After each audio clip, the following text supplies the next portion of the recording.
Hey, everybody. Thanks for joining us. We're getting close to the holiday, and so I thought we'd go a little bit deeper for preparing for the solstice and the holiday season. Astara style, mystical style. So let's have you close your eyes and reflect.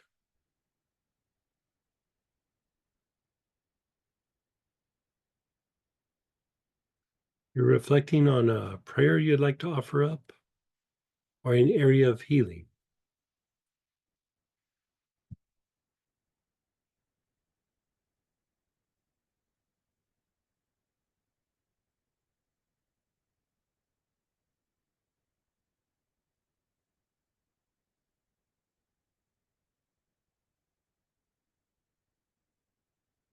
And silently, we're going to affirm, I am surrounded by the pure white light. Only good comes to me. Only good goes from me.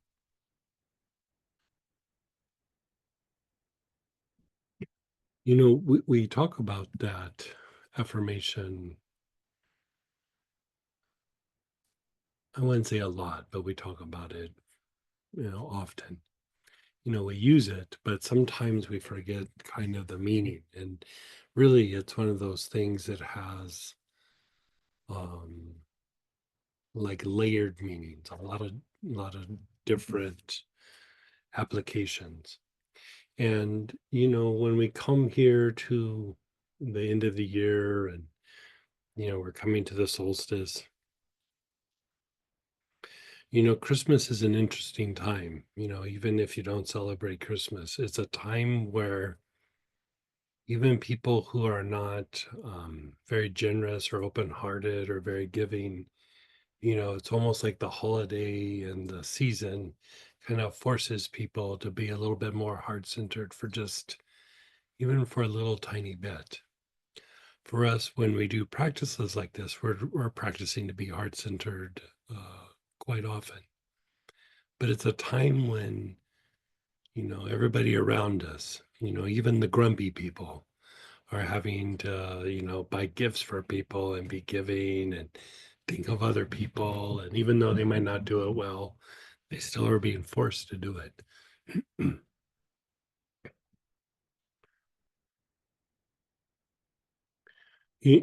When I was reflecting on like the time of the year and everything,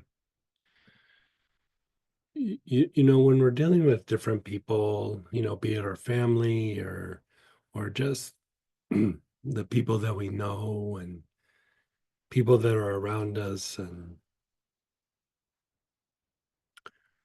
I don't know, like it becomes very easy to take situations very personal or take a person's behavior very personal if it feels very specific to us. But if we were to stand back and put on a white lab coat and a clipboard and watch this person like a scientist and just take in a bunch of data, we'd notice that they do it to just about everybody. You know what I mean? Like these situations or these people that maybe we have difficulties with or seem to trigger us, it's not just us. It happens to a lot of people. And if we pulled ourselves out of that situation and stuck somebody else in that same exact situation with a difficult person or a difficult situation, we'd notice that they behave very similarly towards that person. It's not really as personal as it feels. And so this idea of being surrounded by the pure white light, for one, it's it's stating a sense of oneness, right? It's acknowledging that there is a divinity within me, and I see the divinity in different situations and in others. It might be hard to see sometimes, but it's still there. And the more that we see the divinity in us, we begin to radiate out this divinity, this oneness, this light. And, if there's ever a time in the year to reflect on this, this is definitely one of them.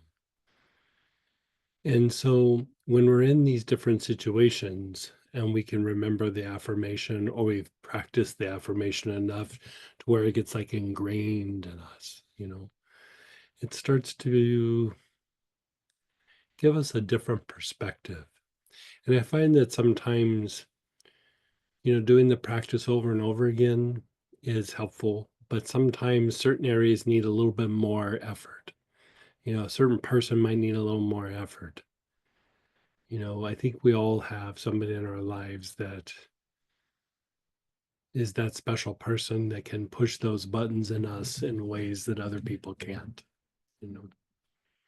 And, the way that I think about it when it comes to people like that, I don't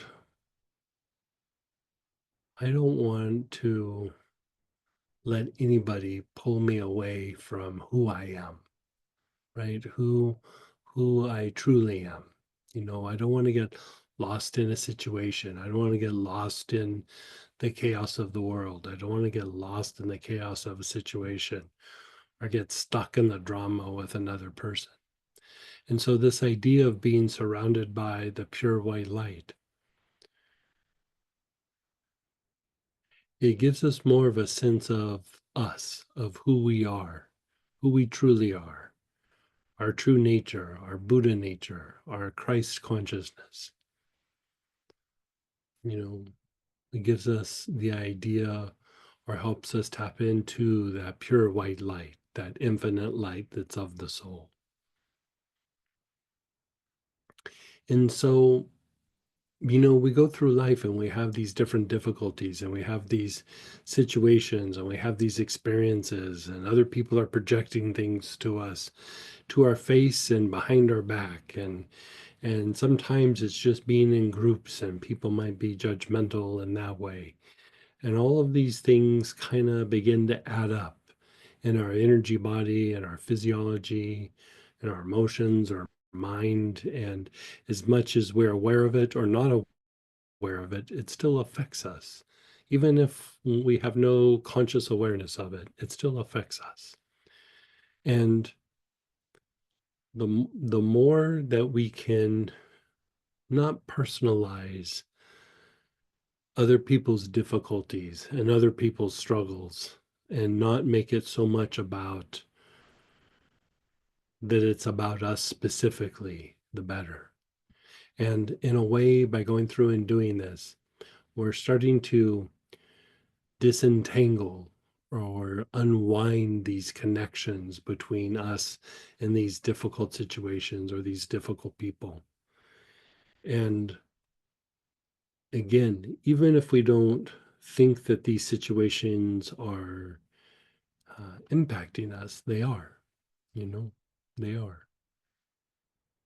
We have a traumatic event, our feelings get hurt, somebody insults us, we walk away and we think, oh, that's done. But there's still part of your brain, there's still part of your physiology that still thinks that that situation is still happening. We just have a lot of distractions with the other areas of our life, right? And so this idea of being surrounded by the pure white light,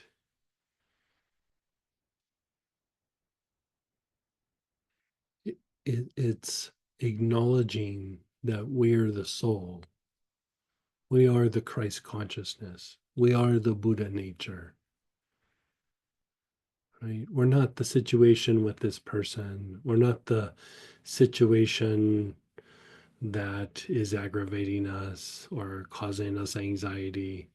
We're not the judgment of some group that, might be directed towards us.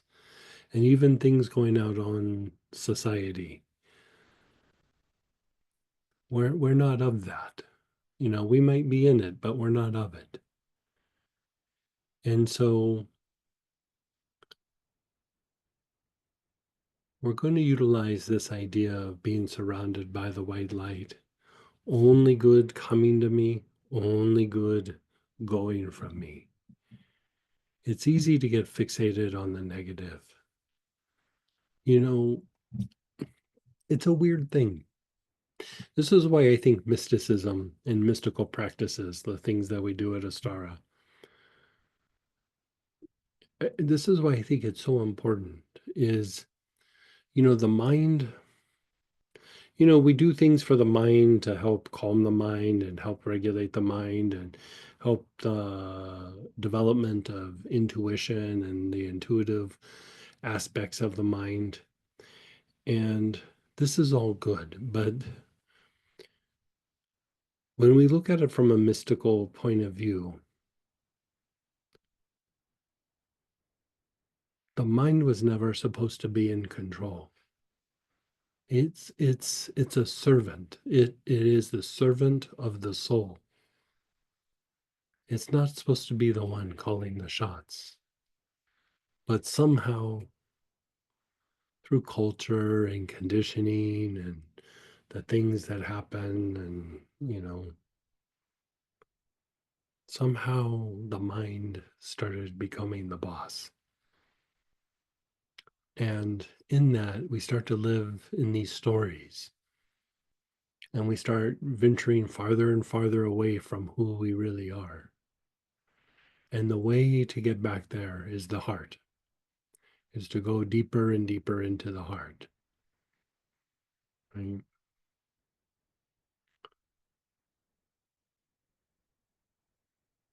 The heart can be the captain of the ship. When the soul drops down information, yes, it comes into the mind, but even the intuitive mind sometimes doesn't recognize the guidance that comes from the soul.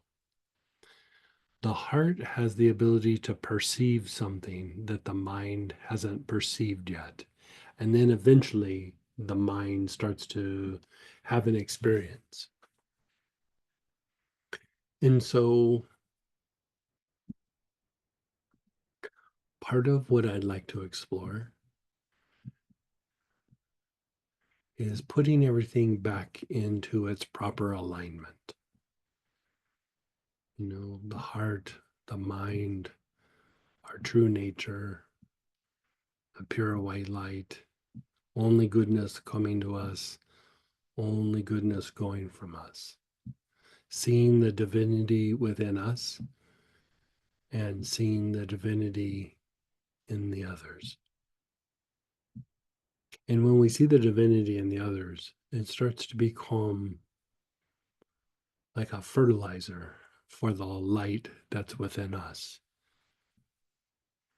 Like the two aspects are really not separate, but they start to enhance each other, and we start to realize a deeper level of oneness.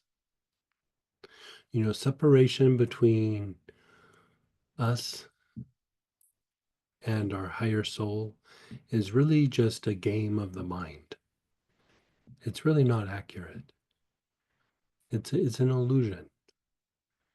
And we feel that we're trying to connect with our higher soul, we're trying to connect with God, when really we're playing the game of the mind. And the more that illusion falls away, the more we realize we were never disconnected from God. We were never disconnected from the soul. We were never disconnected from our true nature. It was just a story of the mind.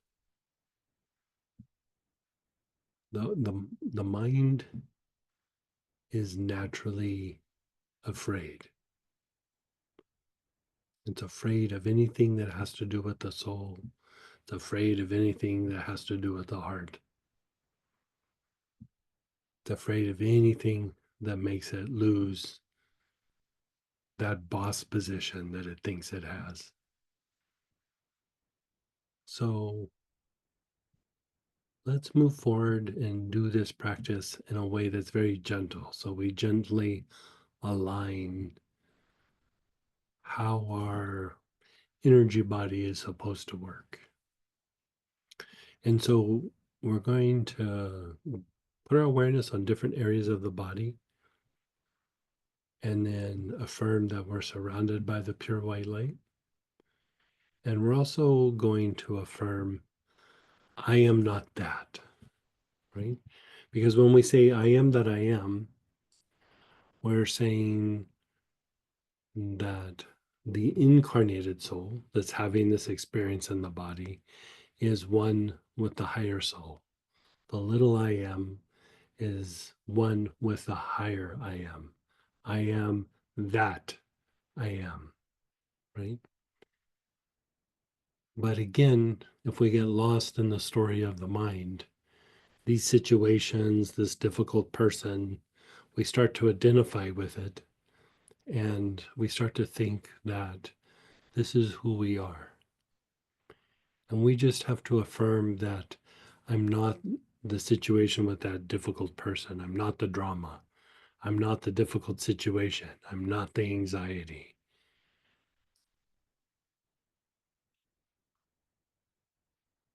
I'm not how this group behaves. I'm not the things going on in a culture or society or in a workplace or in a family. I'm none of these things. I am one with the pure white light. I am that I am. So in the Stora, we have a mantra that we use from the degree lessons called Ling Ha. And that's another way of saying I am. Even the mantra Om Mani Padme Hum is another way of saying I am that I am. Sometimes in certain traditions, they'll say so hum or so hung. That also is another way of saying I am or I am that I am. So we're going to begin playing with this a little bit. And then we're going to take it a little bit deeper in the mystic vibration. So just close your eyes.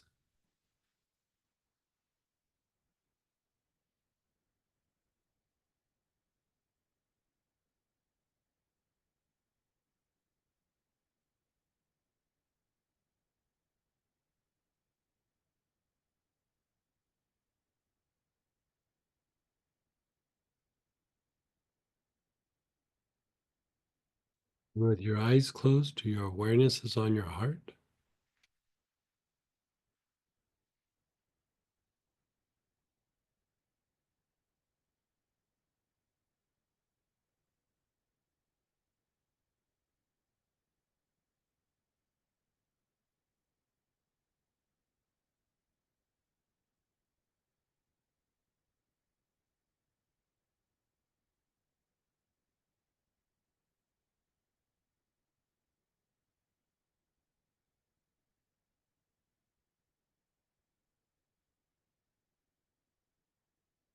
Now, go a little bit deeper into the heart.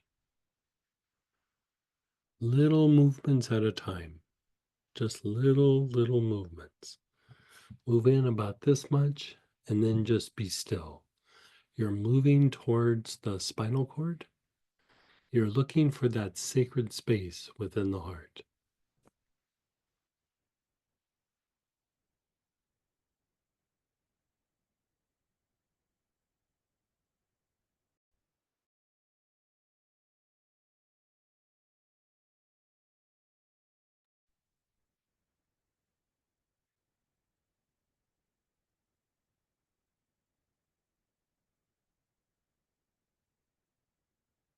Go a little bit deeper.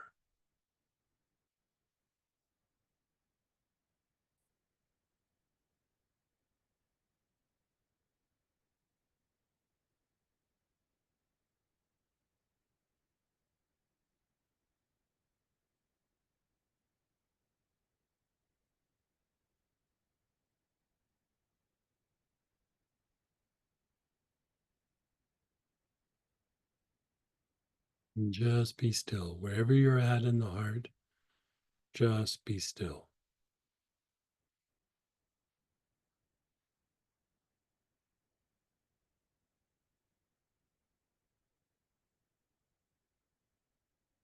Silently affirm,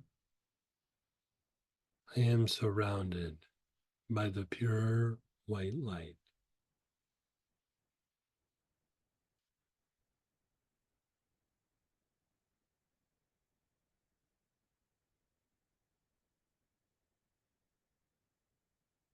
Om Mani Padme Hum.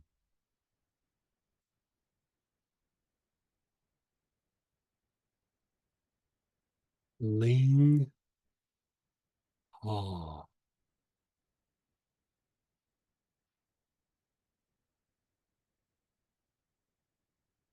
Keep your awareness on your heart and silently say Ling Ha.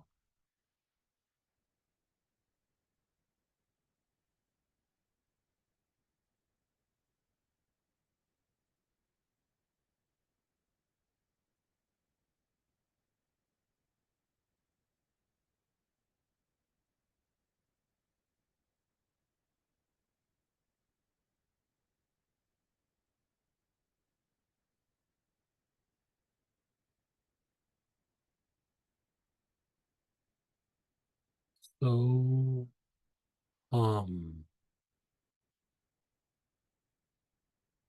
so um.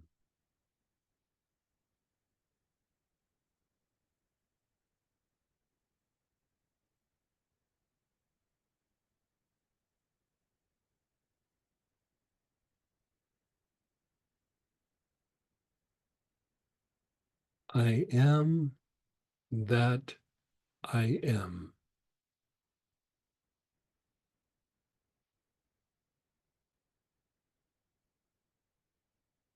I am that I am.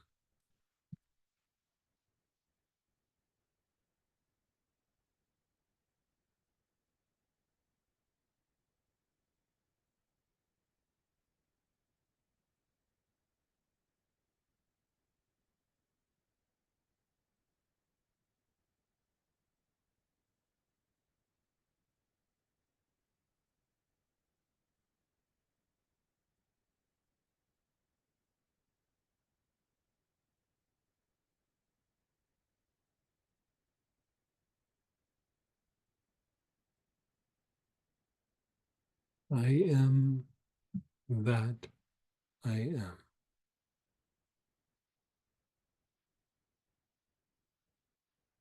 Think of some negative thought or negative feeling that you might have, some repetitive thought.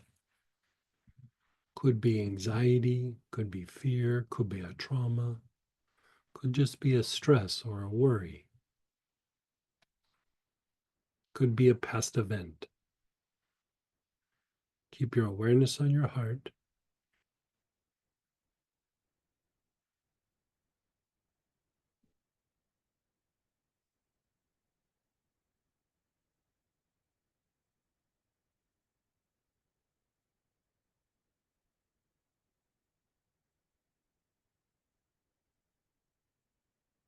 Silently say, I am not that. I am not that anxiety. I am not that situation. I am not the conflict with that person. I am not those hurt feelings. I am not that past event.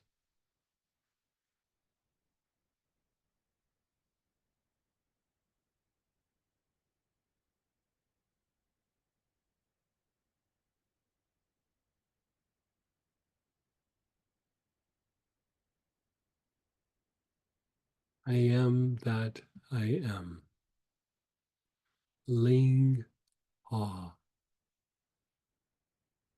So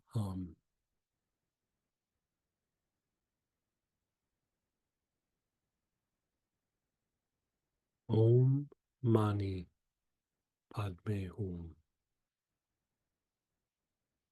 I am not that. I am surrounded by the pure white light.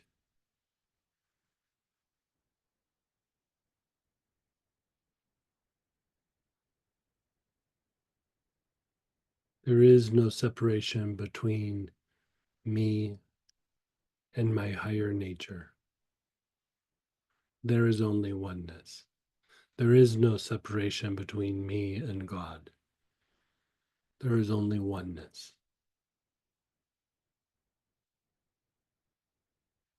I am one with the infinite source of light.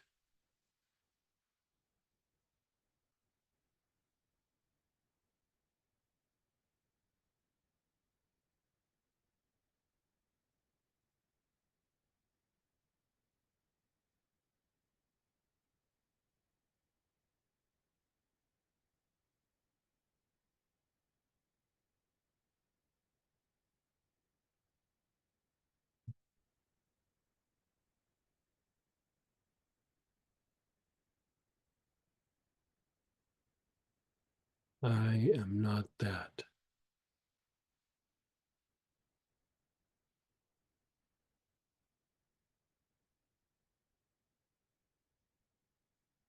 I am one with the light.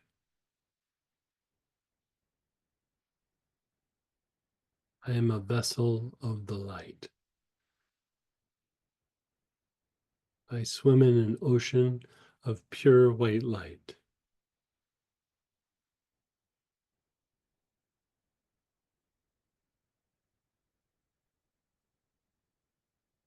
Om Mani Padme Hum. We're going to slide over to the mystic vibration and we're going to do a full practice, head to toe. So please join us if you can. Take care.